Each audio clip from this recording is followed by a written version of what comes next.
रिया सिर्फ 7 साल की थी जब उसकी माँ उसे हमेशा के लिए छोड़कर चली गई। घर में अचानक सन्नाटा छा गया। पापा काम में व्यस्त रहने लगे और रिया चुप चुप रहने लगी। कुछ महीनों बाद पापा ने दूसरी शादी कर ली। नई माँ का नाम था नेहा। शुरू शुरू में नेहा ने रिया से बात करने की बहुत कोशिश की, लेकिन रिया के दिल में एक ही बात थी, ये मेरी असली माँ नहीं है। वो नेहा से दूर दूर रहने लगी। नेहा खाना बनाती तो रिया बिना कुछ बोले खा लेती। स्कूल जाती वापस आती, लेकिन कभी माँ नहीं कहती। नेहा को ये बात चुभती थी, लेकिन वो कुछ नहीं कहती थी।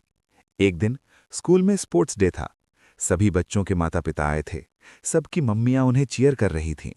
रिया एक कोने में खड़ी थी। उसने पापा को बुलाया था, लेकिन वो नहीं आए। तभी पीछे से एक आवाज आई, रिया, मैं आ गई। रिया ने मुड़कर देखा, वो नेहा थी। रिया को अच्छा तो लगा, लेकिन उसने कुछ नहीं कहा।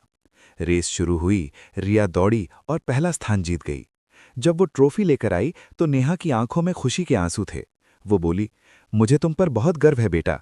रिया पहली बार मुस्कुराई, लेकिन फिर भी चुप रही। उस रात रिया की तबीयत अचानक खराब हो गई। तेज बुखार, पूरा शरीर जल रहा था।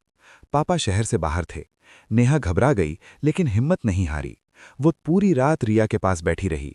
ठंडी पट्टियां रखती रही, दवा देती रही, उसके बाल सहलाती रहीं। रिया बार बार नींद में एक ही बात कह रही थी, माँ, मुझे छोड़कर मत जाना। ये सुनकर नेहा की आंखों से आंसू बहने लगे, लेकिन उसने रिया का हाथ और कसकर पकड़ लिया। अगली सुबह रिया की आंख खुली। उसने देखा नेहा उसी के पास बैठी थी, थकी हुई, लेकिन चेहरे पर सुकून था। रिया धीरे से बोली, आप पूरी रात सोई नहीं? नेहा मुस्कुराई, माँ कभी सोती है क्या जब उसका बच्चा बीमार हो? ये सुनकर रिया की आंखों में आंसू आ गए।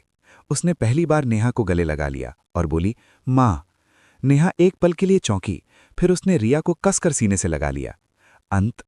उस दिन के बाद रिया के लिए नेहा सौतेली माँ नहीं रही, वो सिर्फ उसकी माँ बन गई।